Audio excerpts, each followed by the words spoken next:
ಓಂ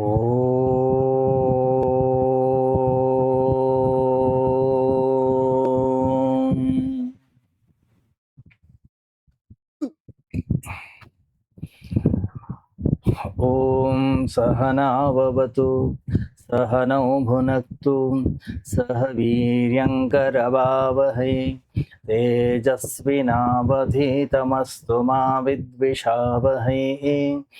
ಓಂ ಶಾಂತಿ ಶಾಂತಿ ಶಾಂತಿ. ಗುರುರ್ಬ್ರಹ್ಮ ಗುರುರ್ವಿಷ್ಣು ಗುರುರ್ದೇವೋ ಮಹೇಶ್ವರಃ ಗುರುರೇವ ಪರಂ ಬ್ರಹ್ಮ ತಸ್ಮೈ ಶ್ರೀ ಗುರವೇ ನಮಃ. ವಸುದೇವಸುತಂ ದೇವಂ ಕಂಸಚಾಣೂರಮರ್ದನಂ ದೇವಕೀ ಪರಮಾನಂದಂ ಕೃಷ್ಣಂ ವಂದೇ ಜಗದ್ಗುರುಂ. ಕೃಷ್ಣಂ ವಂದೇ ಜಗದ್ಗುರುಂ.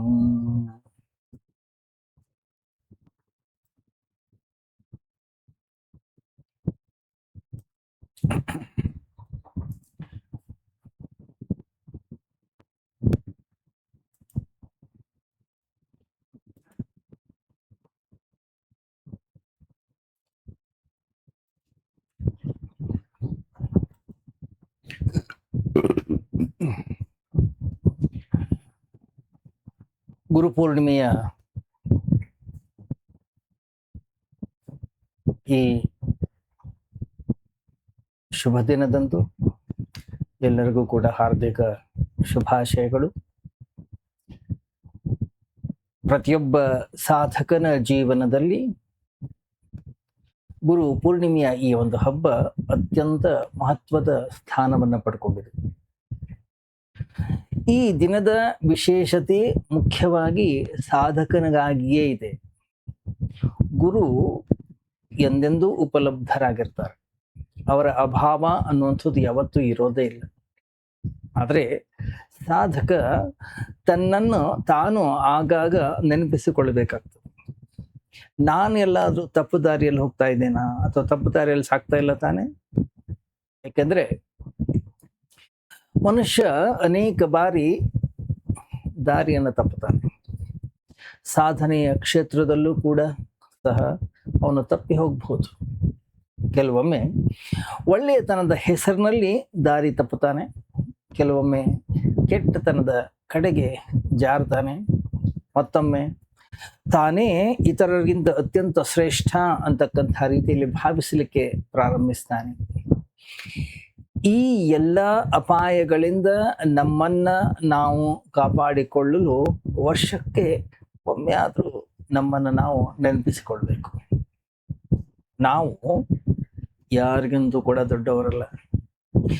ನಮ್ಮಲ್ಲಿ ಏನಾದರೂ ಒಳ್ಳೆಯದಿದ್ರೆ ಅದು ಸಂಪೂರ್ಣವಾಗಿ ಗುರುಗಳ ಕೃಪೆಯಿಂದ. ಗುರುಗಳ ಈ ಕೃಪೆಯೇ ಸಾಧಕನನ್ನ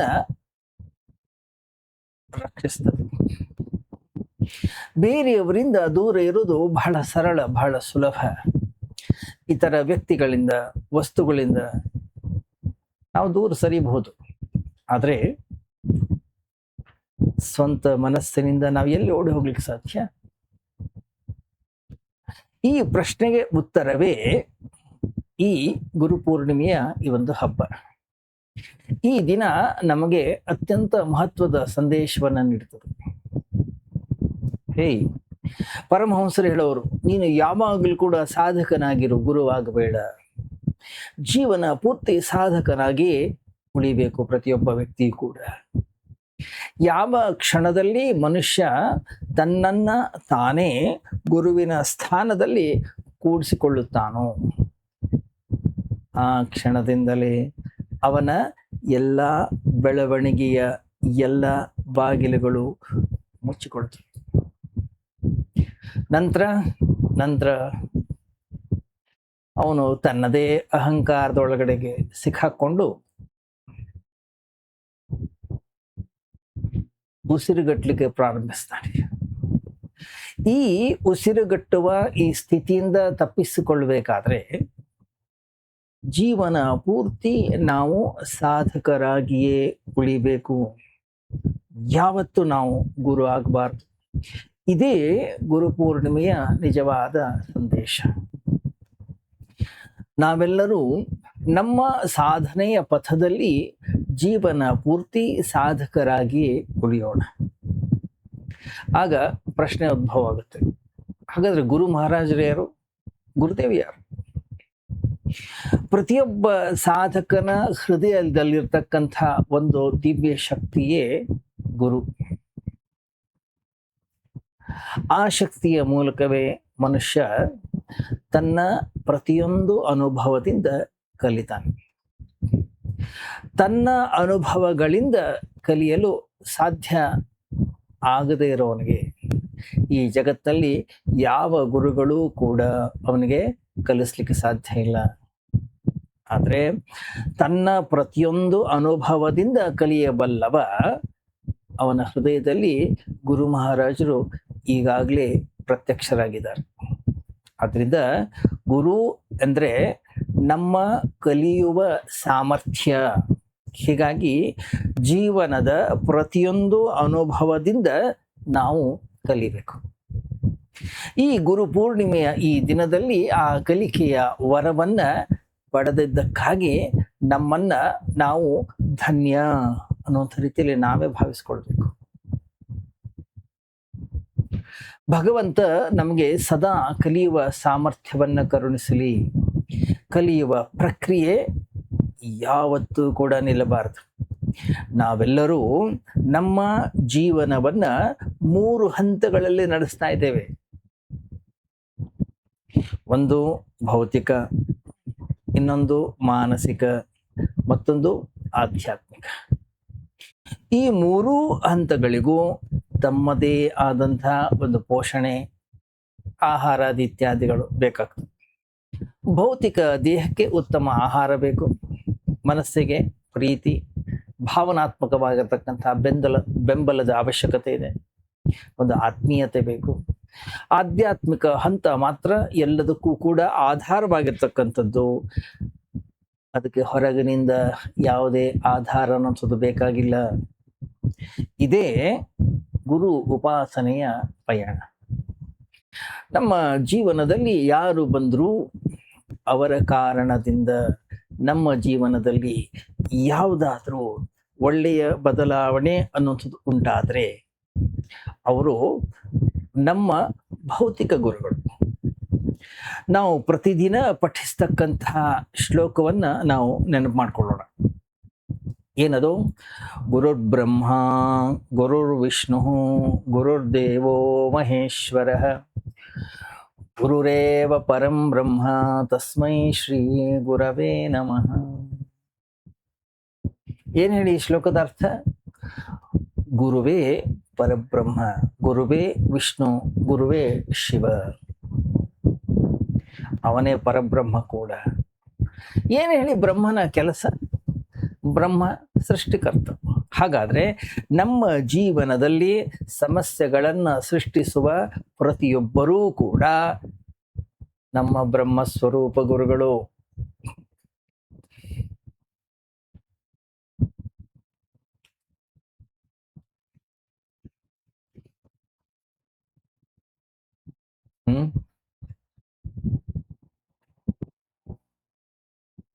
ಮನೆಯಲ್ಲಿ ಹೆಂಡತಿ ಗಂಡನಿಗೆ ಗುರು, ಹೆಂಡತಿಗೆ ಗಂಡನೇ ಗುರು. ಯಾರು ಅವರೆಲ್ಲ?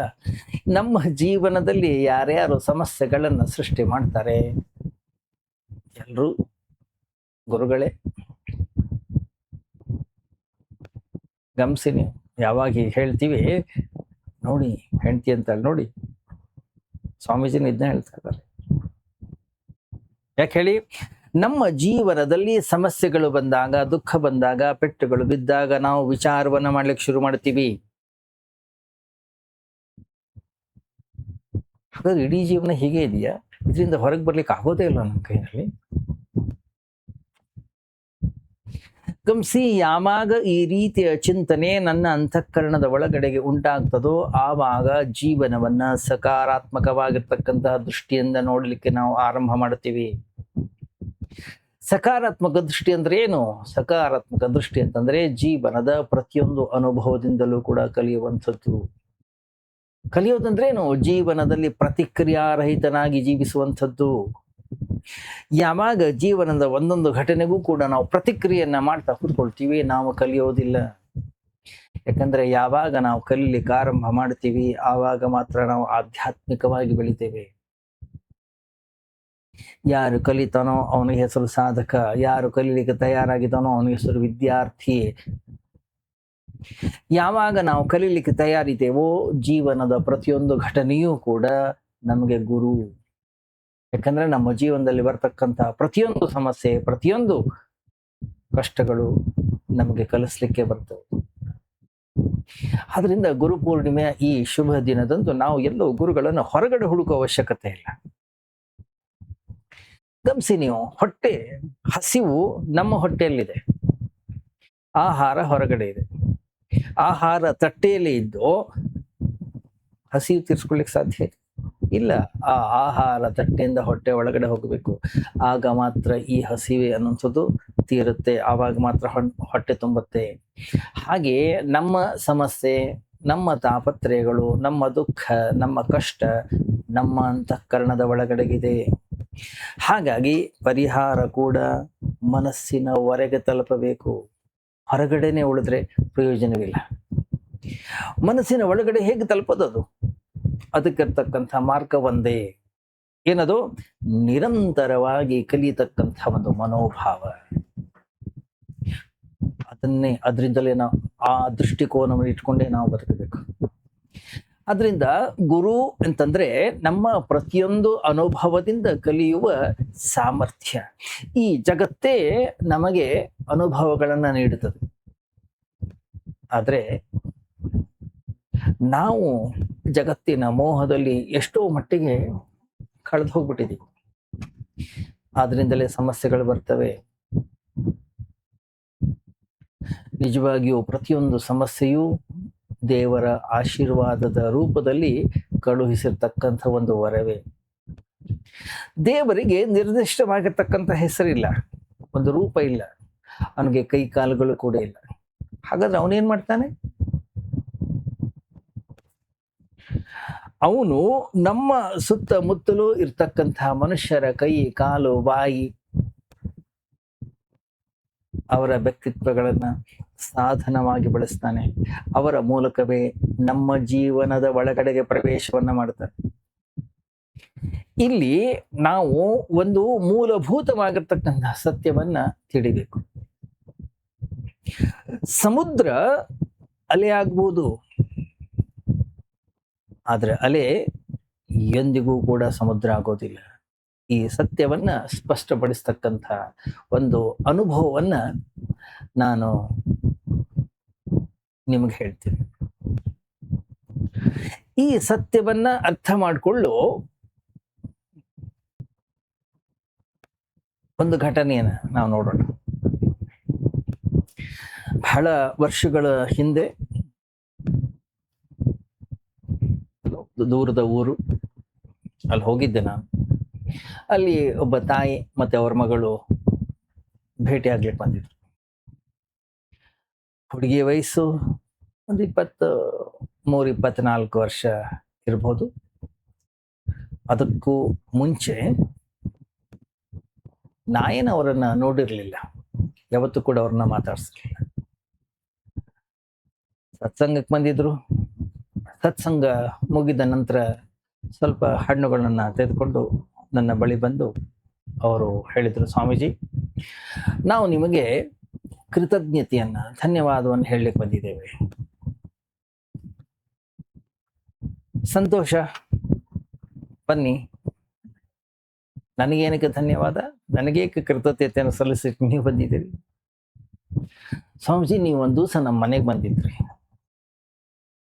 ಆ ಸಮಯದಲ್ಲಿ ಮಗಳ ಮುಖಕ್ಕೆ ಒಂದು ವಿಚಿತ್ರವಾದಂಥ ತೊಂದರೆ ಆಗಿತ್ತು. ಅವಳ ಮುಖ ಸಂಪೂರ್ಣವಾಗಿ ಊದ್ಕೊಂಡ್ಬಿಟ್ಟಿತ್ತು. ಹೆಚ್ಚು ಕಡಿಮೆ ಹನುಮಂತನ ಮುಖದ ಹಾಗಾಗಿತ್ತು. ಅವಳು ಬಹಳ ಹೆದರಿದ್ಲು. ನಾನು ಕೂಡ ಅಷ್ಟೇ ತುಂಬಾ ಭಯಗೊಂಡಿದ್ದೆ. ಆಗ ನೀವೊಂದು ಮಾತು ಹೇಳಿದ್ರಿ, ಭಯ ಬೇಡಬೇಡಿ. ಅಲ್ಲ, ಬಹಳ ದೊಡ್ಡ ಆಸ್ಪತ್ರೆ ಇದೆ, ಅಲ್ಲಿಗೆ ಹೋಗಿ ವೈದ್ಯರು ಯಾವ ಚಿಕಿತ್ಸೆಯನ್ನು ಹೇಳ್ತಾರೆ ಆ ಚಿಕಿತ್ಸೆಯನ್ನ ಮಾಡಿಸಿ. ಒಂದೇ ವಾರದಲ್ಲಿ ನಿಮ್ಮ ಮಗಳು ಗುಣ ಆಗ್ತಾಳೆ, ಸರಿ ಆಗ್ತಾಳೆ. ಏನ್ ತಲೆ ಬಿಸಿ ಮಾಡ್ಕೊಳ್ಳೋ ಅವಶ್ಯಕತೆ ಇಲ್ಲ. ನೀವು ಯಾವ ಹಾಸ್ಪಿಟ್ಲ್ ಹೆಸರು ಹೇಳಿದ್ರಿ ಆ ಹಾಸ್ಪಿಟ್ಲಲ್ಲಿ ಅಡ್ಮಿಷನ್ನು ಅಥವಾ ಅಡ್ಮಿಷನ್ ಹೋಗುವಂಥದ್ದು ಬಹಳ ಕಷ್ಟ ಆಯ್ತು. ಯಾಕಂದ್ರೆ ಬಹಳ ಸುಪ್ರಸಿದ್ಧ ಹಾಸ್ಪಿಟ್ಲ್ ಅದು. ಅಲ್ಲಿ ಬೆಡ್ ಸಿಗೋದು ಕೂಡ ತುಂಬಾ ಕಷ್ಟ ಆಯ್ತು. ಅಲ್ಲಿ ಅಡ್ಮಿಷನ್ನೇ ತುಂಬಾ ಕಷ್ಟ ಆಯ್ತು. ಆಶ್ಚರ್ಯಕರವಾದಂತಹ ರೀತಿಯಲ್ಲಿ ತತ್ಕ್ಷಣವೇ ನಮ್ಮ ಮಗಳಿಗೆ ಅಲ್ಲಿ ಅಡ್ಮಿಷನ್ ಆಯ್ತು, ಬೆಡ್ ಕೂಡ ಸಿಕ್ತು. ನೀವು ಹೇಳಿದಾಗೆ ಕೇವಲ ಒಂದೇ ಒಂದು ವಾರದ ಒಳಗಡೆಗೆ ಅವಳು ಸಂಪೂರ್ಣವಾಗಿ ಗುಣಮುಖಳಾದಳು. ಆದ್ರಿಂದ ನಾವು ನಿಮಗೆ ಕೃತಜ್ಞತೆಯನ್ನ ಸಲ್ಲಿಸ್ಲಿಕ್ಕೆ ಬಂದಿದ್ದೇವೆ. ಹೌದಮ್ಮ, ಸರಿ, ಸಂತೋಷ. ಭಗವಂತನ ಕೃಪೆ ಒಳ್ಳೇದು. ಅವ್ರು ಹೋದ್ರು. ಈಗ ನನ್ನ ಅಂತಃಕರಣದ ಒಳಗಡೆ ಒಂದು ಪ್ರಶ್ನೆ ಮೂಡ್ತು. ಹೇಗ್ ಸಾಧ್ಯ ಇದು? ನಾನು ಯಾವತ್ತೂ ಅವ್ರ ಮನೆಗೆ ಹೋಗಿಲ್ಲ, ನಾನು ಯಾವತ್ತೂ ಅವ್ರನ್ನ ನೋಡೂ ಇಲ್ಲ, ಯಾವತ್ತು ನಾನು ಇಂಥ ಹಾಸ್ಪಿಟ್ಲಿಗೆ ಹೋಗಿ ಇಂಥ ಡಾಕ್ಟರ್ ತೋರಿಸಿ ಅವ್ರ ಟ್ರೀಟ್ಮೆಂಟ್ ಯಾವತ್ತೂ ಹೇಳೇ ಇಲ್ಲ. ಇವ್ರು ಯಾಕೆ ನನಗೆ ಹೀಗೆ ಹೇಳಿದ್ರು? ಮೇಲ್ನೋಟಕ್ಕೆ ನೋಡಿದ್ರೆ ಅವರು ಸುಳ್ಳು ಹೇಳೋ ಹಾಗೂ ಕೂಡ ಕಾಣಿಸೋದಿಲ್ಲ. ಹಾಗಾದ್ರೆ ಈ ಘಟನೆ ಹೇಗೆ ನಡೆಯಿತು? ಬಹಳ ದಿನಗಳ ಕಾಲ ಈ ಪ್ರಶ್ನೆ ಕಾಡ್ತಾ ಇತ್ತು. ಕೆಲವು ಸಮಯದ ನಂತರ ಒಬ್ಬ ಹಿರಿಯ ಸಂತರೊಬ್ಬರು ಮಹಾತ್ಮರ ಭೇಟಿ ಆಗ್ತಕ್ಕಂಥದ್ದು ಅವಕಾಶ ದೊರೀತು. 2-3 ದಿನಗಳ ಕಾಲ ನಾವು ಅವರು ಒಟ್ಟಿಗೆ ಇರುವಂತಹ ಅವಕಾಶ ಇತ್ತು. ಒಂದು ದಿನ ಅವರು ನನ್ನನ್ನು ಕೇಳಿದ್ರು, ಏನಾದರೂ ಕೇಳ್ಬೇಕಾ? ಇಲ್ಲ, ಚೆನ್ನಾಗಿದ್ದೇನೆ ನಾನು, ನನ್ಗೇನು ಅಂತ ಏನು ಕೇಳುವಂಥದ್ದು ಏನಿಲ್ವಲ್ಲ. ಇಲ್ಲ, ಏನೋ ಕೇಳ್ಬೇಕನ್ಸುತ್ತಲ್ಲ. ಅದಕ್ಕೆ ನಾನಂದೆ, ಹೌದು ಸ್ವಾಮೀಜಿ, ಒಂದು ಮಾತು ಕೇಳಬೇಕಿತ್ತು. ನಾನು ಯೋಗಿ ಅಲ್ಲ, ನಾನು ಯಾವುದೇ ವಿಶೇಷವಾಗಿರ್ತಕ್ಕಂಥ ಯೋಗ ಸಾಧನೆಯನ್ನ ನಾನು ಮಾಡಿಲ್ಲ, ಯಾವುದೇ ಉಪಾಸನೆ ನಾನು ಮಾಡಲೇ ಇಲ್ಲ. ಆಗಿದ್ರೂ ಕೂಡ ಇಂತಹ ಘಟನೆ ಹೇಗೆ ನಡೀತು? ಇದು ನನ್ನ ಮನಸ್ಸನ್ನ ಕಾಡ್ತಾ ಇದೆ. ಆ ಮಹಾತ್ಮ ನಗುತ್ತಾ ಹೇಳಿದ್ರು, ಸರಿಯಾಗಿ ಕೇಳಿಸ್ಕೋ, ಚೆನ್ನಾಗಿ ಕೇಳಿಸ್ಕೋ. ಈ ಜಗತ್ತಿನಲ್ಲಿ ಸಹಾಯ ಮಾಡ್ತಕ್ಕಂಥವನು ಒಬ್ಬನೇ, ಅವನಿಗೆ ಹೆಸರು ಭಗವಂತ. ಏನಪ್ಪ ದುರದೃಷ್ಟ ಅಂತಂದ್ರೆ ಆ ಭಗವಂತನಿಗೆ ಯಾವುದೇ ಹೆಸರಿಲ್ಲ, ಅವನಿಗೆ ಯಾವುದೇ ರೀತಿಯ ರೂಪ ಇಲ್ಲ. ರೂಪ ಇಲ್ಲದೆ ಇರತಕ್ಕಂತಹ ಭಗವಂತ ಯಾವ ರೂಪವನ್ನು ಕೂಡ ಧರಿಸಬಲ್ಲ.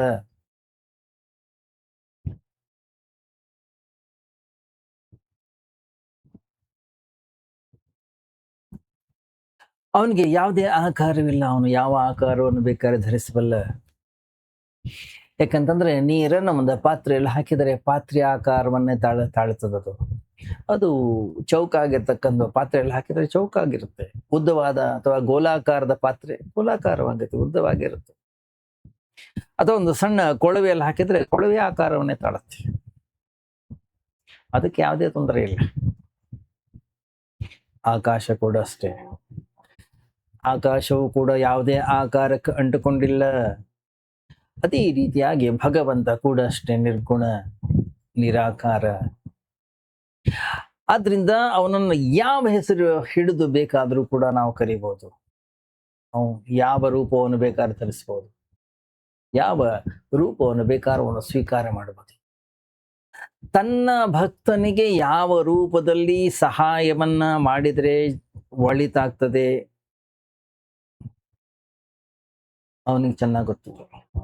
ಹಾಗಾಗಿ ಅವರು ಆ ದಿನ ಆ ರೂಪವನ್ನು ಧರಿಸಿ ಆ ವ್ಯಕ್ತಿಯ ಮೂಲಕ ನಮ್ಮ ಜೀವನದ ಒಳಗಡೆಗೆ ಪ್ರವೇಶವನ್ನ ಮಾಡಿ ನಮ್ಮನ್ನ ರಕ್ಷಿಸ್ತಾರೆ.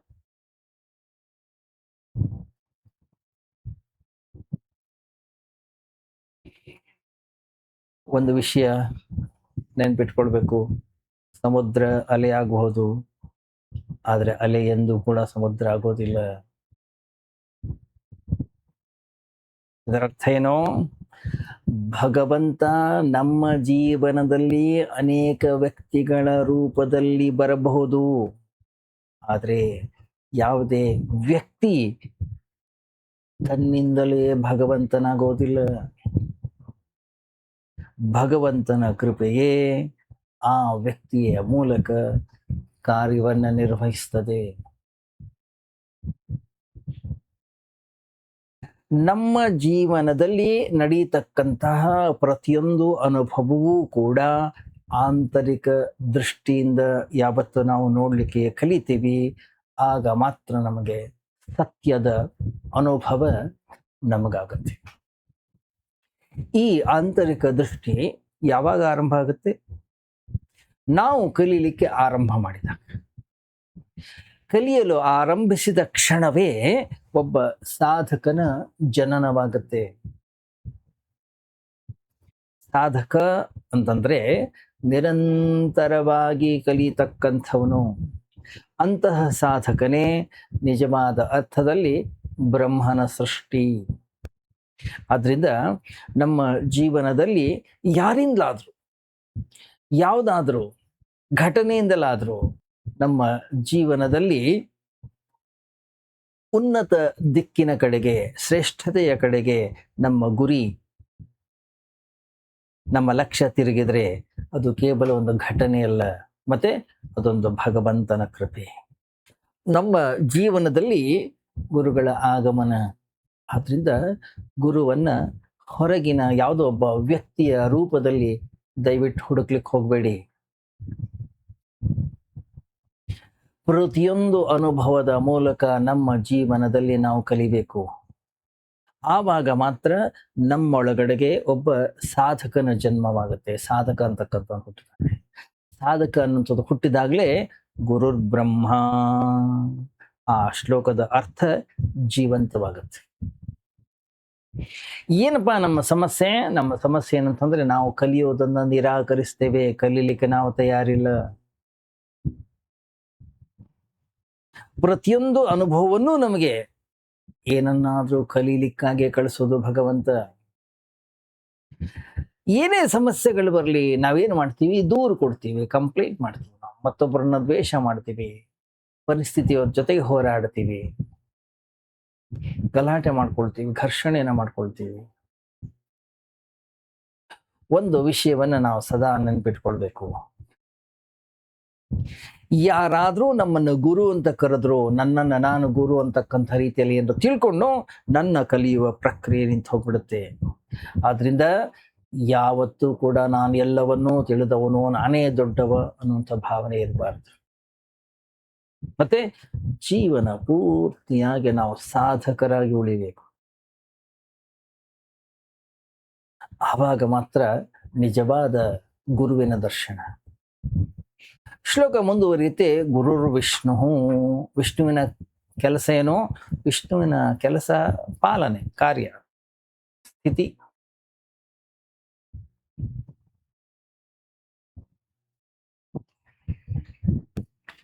ಈ ಮಾರ್ಗದಲ್ಲಿ ಮುಂದುವರಿಯಲಿಕ್ಕೆ ಪ್ರೇರೇಪಣೆಯನ್ನ ಯಾರು ಕೊಡ್ತಾರೆ? ನಮ್ಗೆ ಧೈರ್ಯವನ್ನ ಯಾರು ಕೊಡೋದು? ಒಂದು ವೇಳೆ ಜಾರ್ತೀವಿ, ಒಂದು ವೇಳೆ ಬೀಳ್ತೀವಿ, ಏನೋ ಜೀವನದಲ್ಲಿ ಹೆಚ್ಚು ಕಡಿಮೆ ಆಗತ್ತೆ, ಅವಾಗ ನಮ್ಮನ್ನ ಕೈ ಹಿಡಿದ ಮೇಲೆತ್ತವ್ರು ಯಾರು? ನಮ್ಮ ಒಳಗಡೆಗೆ ನಿರಾಶೆ ಆಗತ್ತೆ, ನಮ್ಮ ಒಳಗಡೆಗೆ ದುಃಖ ಅನ್ನುವಂಥದ್ದು ಉಂಟಾಗ್ತದೆ. ಅಂತಹ ಸಮಯದಲ್ಲಿ ನಮ್ಮನ್ನ ಕೈ ಹಿಡಿದು ಮೇಲೆತ್ತವ್ರು ಯಾರು? ವಿಷ್ಣು ಸ್ವರೂಪನಾಗತಕ್ಕಂಥ ಗುರು. ಆದ್ರಿಂದ ನಮ್ಮ ಜೀವನದಲ್ಲಿ ಈ ರೀತಿಯಲ್ಲಿ ಯಾರೇ ನಮಗೆ ಸಹಾಯವನ್ನ ಮಾಡಲಿ, ಪ್ರತಿಯೊಬ್ಬರ ಮೇಲೂ ನಮಗೆ ಆಳವಾದಂತಹ ಕೃತಜ್ಞತೆ ಇರಬೇಕು. ಆ ವ್ಯಕ್ತಿ ಯಾವುದೇ ರೂಪದಲ್ಲಿ ಬರ್ಬೋದು, ಕುಟುಂಬದವರಾಗಿರ್ಬೋದು, ಸ್ನೇಹಿತರಾಗಿರ್ಬೋದು, ಗುರುಗಳಾಗಿರ್ಬೋದು, ಅಥವಾ ಸಂಪೂರ್ಣವಾಗಿ ಅಪರಿಚಿತ ವ್ಯಕ್ತಿಗಳು ಕೂಡ ಆಗಿರಬಹುದು. ಯಾಕೆಂದ್ರೆ ಅವರ ಮೂಲಕವೂ ಕೂಡ ಭಗವಂತನೇ ಕಾರ್ಯವನ್ನ ನಿರ್ವಹಿಸೋದು.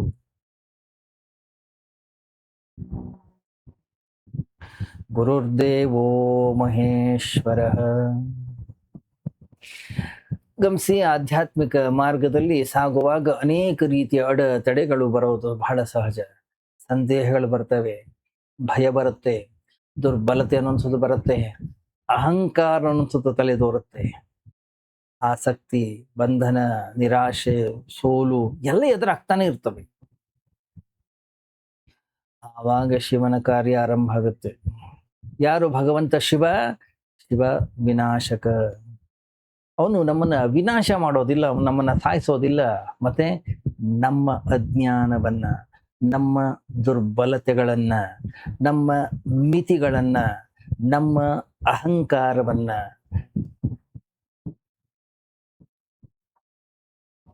ನಮ್ಮ ಆಧ್ಯಾತ್ಮಿಕ ಬೆಳವಣಿಗೆಗೆ ಅಡ್ಡಿ ಆಗಿರ್ತಕ್ಕಂಥ ಈ ಎಲ್ಲವನ್ನು ಕೂಡ ನಾಶ ಮಾಡ್ತಾನೆ. ಯಾವಾಗಿದು ಸಂಭವಿಸೋದು?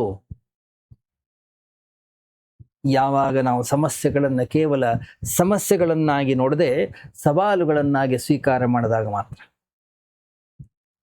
ಸಮಸ್ಯೆಗಳನ್ನ ನೋಡಿ ನಾವು ಅಳ್ತಾ ಕೂತ್ಕೊಳ್ಳೋದು, ಯಾರು ಬೇಕಾದ್ರೂ ಅಳ್ತಾರೆ, ಅದೇನು ವಿಶೇಷ ಅಲ್ಲ. ಆದ್ರೆ ಅದೇ ಒಂದು ಸವಾಲು, ಅದನ್ನೇ ಒಂದು ಚಾಲೆಂಜ್ ಅನ್ನುವಂಥ ರೀತಿಯಲ್ಲಿ ಯಾವಾಗ ನಾವು ಸ್ವೀಕಾರ ಮಾಡ್ತೀವಿ, ಶಿವನ ಕೃಪೆ ನಮ್ಮ ಅಂತಃಕರಣದ ಒಳಗಡೆಗೆ ಕೆಲಸವನ್ನ ಮಾಡಲಿಕ್ಕೆ ಆರಂಭವಾಗುತ್ತೆ. ಆಗ ನಮ್ಮ ಜೀವನದಲ್ಲಿ ಬರ್ತಕ್ಕಂಥ ಅಡೆತಡೆಗಳೇ ನಮ್ಮ ಬೆಳವಣಿಗೆ ಮೆಟ್ಟಲುಗಳಾಗುತ್ತವೆ. ಹೀಗಾಗಿ ಜೀವನದ ಪ್ರತಿಯೊಂದು ಅನುಭವವೂ ಕೂಡ ಒಂದು ಆಧ್ಯಾತ್ಮಿಕ ಪರೀಕ್ಷೆ. ಗಮನಿಸಿ, ಜೀವನದಲ್ಲಿ ಬರ್ತಕ್ಕಂತಹ ಪರೀಕ್ಷೆಗಳು ನಮ್ಮನ್ನು ಸೋಲಿಸ್ಲಿಕ್ಕೆ ಬರೋದಿಲ್ಲ, ಮತ್ತೆ ಅವು ನಮ್ಮಲ್ಲಿ ಇರ್ತಕ್ಕಂಥ ಜ್ಞಾನವನ್ನ ಪ್ರಕಾಶಮಾನಗೊಳಿಸ್ಲಿಕ್ಕೆ ಬರ್ತಾರೆ. ನಾವು ಈ ದೃಷ್ಟಿಯಿಂದ ಬದುಕಲು ಆರಂಭಿಸಿದಾಗ ಶಿವ ನಮ್ಮ ಎಲ್ಲಾ ಅಡೆತಡೆಗಳನ್ನ ದೂರ ಮಾಡಿ ಸಮಸ್ಯೆಗಳನ್ನ ಬೆಳವಣಿಗೆಯ ಅವಕಾಶಗಳಾಗಿ ಪರಿವರ್ತನೆಯನ್ನು ಮಾಡ್ತಾನೆ. ಗಮನಿಸಿ, ಬ್ರಹ್ಮ ಸೃಷ್ಟಿಸುವ, ವಿಷ್ಣು ಕಾಪಾಡತಕ್ಕಂಥವನು, ಶಿವ ಅಜ್ಞಾನವನ್ನು ನಾಶ ಮಾಡತಕ್ಕಂಥವನು. ಯಾರು? ಒಬ್ಬನೇ ಪರಮಾತ್ಮ. ಅವನೇ ನಮ್ಮ ಜೀವನದಲ್ಲಿ ವಿವಿಧ ವ್ಯಕ್ತಿಗಳ ರೂಪವನ್ನ ಧರಿಸಿ ನಮ್ಮನ್ನ ಉನ್ನತವಾದಂತಹ ಜೀವನದ ಕಡೆಗೆ ಕರ್ಕೊಂಡು ಹೋಗ್ತಾನೆ.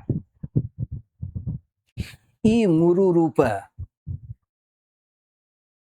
ಬ್ರಹ್ಮ, ವಿಷ್ಣು ಮತ್ತು ಮಹೇಶ್ವರ, ಇವೆಲ್ಲವೂ ಕೂಡ ಒಂದೇ ಸತ್ಯವನ್ನ ಸೂಚಿಸ್ತಕ್ಕಂಥವು.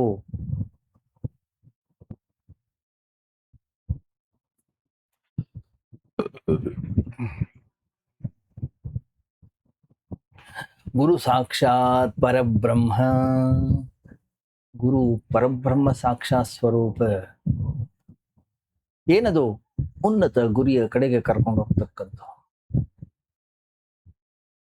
ಆಧ್ಯಾತ್ಮಿಕ ಮಾರ್ಗದಲ್ಲಿ ನಮ್ಮನ್ನ ಕರ್ಕೊಂಡು ಹೋಗಿ ಅಲ್ಲಿಯೇ ಸ್ಥಿರಗೊಳಿಸ್ತಕ್ಕಂಥವನು. ಅವನೇ ನಮ್ಮ ಪರಮಾತ್ಮ. ನಮ್ಮ ದುರ್ಬಲತೆ, ನಮ್ಮ ಮಿತಿ, ಅಜ್ಞಾನದಿಂದ ನಮ್ಮನ್ನ ಹೊರಗಡೆಗೆ ಕರ್ಕೊಂಡು ಬರ್ತಕ್ಕಂಥವನು ಅವನೇ, ಭಗವಂತನೇ. ಅವನಿಗೆ ಹೆಸರು ಗುರು ಮಹಾರಾಜ, ಅವನಿಗೆ ಹೆಸರು ಗುರುದೇವ. ಈ ಗುರು ಯಾರದೇ ಒಬ್ಬ ಖಾಸಗಿ ವ್ಯಕ್ತಿಯ ಆಸ್ತಿ ಅಲ್ಲ, ಎಲ್ಲರಿಗೂ ಕೂಡ ಅವರು ಸಮಾನವಾಗಿ ಲಭ್ಯರು. ಆದ್ರಿಂದ ಯಾವುದೋ ಒಂದು ಹೆಸರಿನಲ್ಲಿ, ಒಂದು ರೂಪದಲ್ಲಿ, ಒಂದು ಪಂಥದಲ್ಲಿ ಅಥವಾ ಒಂದು ವ್ಯಕ್ತಿಯಲ್ಲಿ ಸೀಮಿತಗೊಳಿಸಲಿಕ್ಕೆ ಹೋಗೋ ಅವಶ್ಯಕತೆ ಇಲ್ಲ. ಪ್ರತಿಯೊಂದು ಹೆಸರಿನ ಮೂಲಕವೂ ಕೂಡ, ಪ್ರತಿಯೊಂದು ರೂಪದಲ್ಲಿಯೂ ಕೂಡ, ಪ್ರತಿಯೊಂದು ಅನುಭವದಲ್ಲಿಯೂ ಕೂಡ, ಪ್ರತಿಯೊಂದು ಸಂದರ್ಭದಲ್ಲಿಯೂ ಬರೋದು ಯಾರು? ಬರ್ತಕ್ಕಂಥವನು ಭಗವಂತನೇ. ಭಗವಂತ ಮಾತ್ರ ಜೀವನದ ವಿವಿಧ ರೂಪಗಳನ್ನ ಧರಿಸಿ ನಮಗೆ ಕಲಿಸ್ತಾನೆ, ನಮ್ಮನ್ನು ಬೆಳೆಸ್ತಾನೆ, ನಮ್ಮನ್ನು ಮುನ್ನಡೆಸ್ತಾನೆ. ಆದ್ರಿಂದ ಗುರುವನ್ನ ಎಲ್ಲೋ ಹೊರಗಡೆಗೆ ಹುಡುಕುವ ಮೊದಲು ನಮ್ಮೊಳಗಡೆಗೆ ಕಲಿಯತಕ್ಕಂತಹ ಮನೋಭಾವವನ್ನು ನಾವು ಜಾಗೃತಗೊಳಿಸಬೇಕು. ಯಾಕೆಂದ್ರೆ ಕಲಿಯುವ ಮನಸ್ಸು ಎಲ್ಲಿ ಇದೆ ಅಲ್ಲಿ ಗುರು ಸ್ವತಃ ಸಾಕ್ಷಾತ್ ಪ್ರತ್ಯಕ್ಷನಾಗೇ ಇರ್ತಾನೆ. ನನಗೆ ಎಲ್ಲ ಗೊತ್ತು ಅಂತಕ್ಕಂಥ ಭಾವ ಬಂತು, ಆ ಕ್ಷಣದಿಂದಲೇ ಗುರು ಕೃಪೆಯ ಬಾಗಿಲು ಮುಚ್ಚಿ ಹೋಗ್ತದೆ. ಆದ್ರಿಂದ ಗುರು ಪೂರ್ಣಿಮೆಯ ನಿಜವಾದ ಆಚರಣೆ ಅಂತಂದ್ರೆ ಪ್ರತಿಯೊಂದು ಅನುಭವದಿಂದ ಕಲಿಯುವಂಥದ್ದು, ಪ್ರತಿಯೊಂದು ವ್ಯಕ್ತಿಯಲ್ಲೂ ಕೂಡ ದೈವವನ್ನ ಕಾಣುವಂಥದ್ದು, ಪ್ರತಿಯೊಂದು ಘಟನೆಯನ್ನು ಆಧ್ಯಾತ್ಮಿಕವಾಗಿರ್ತಕ್ಕಂತಹ ಪಾಠ ಅನ್ನುವಂಥ ರೀತಿಯಲ್ಲಿ ಸ್ವೀಕಾರ ಮಾಡುವಂಥದ್ದು. ಅಷ್ಟು ಮಾತ್ರ ಅಲ್ಲ, ಜೀವನ ಪೂರ್ತಿ ನಾನೊಬ್ಬ ಸಾಧಕನಾಗೇ ಉಳಿತೇನೆ. ಇದೇ ನಿಜವಾದ ಗುರುಪೂರ್ಣಿಮೆಯ ಸಂದೇಶ. ಓಂ ಪೂರ್ಣಮದಃ ಪೂರ್ಣಮಿದಂ ಪೂರ್ಣಾತ್ ಪೂರ್ಣಮುದಚ್ಯತೆ ಪೂರ್ಣಸ್ಯ ಪೂರ್ಣಮಾದಾಯ ಪೂರ್ಣಮೇವಾವಶಿಷ್ಯತೆ. ಓಂ ಶಾಂತಿ ಶಾಂತಿ ಶಾಂತಿ. ಹರಿ ಓಂ. ಶ್ರೀ ಗುರುಭ್ಯೋ ನಮಃ. ಹರಿ ಓಂ.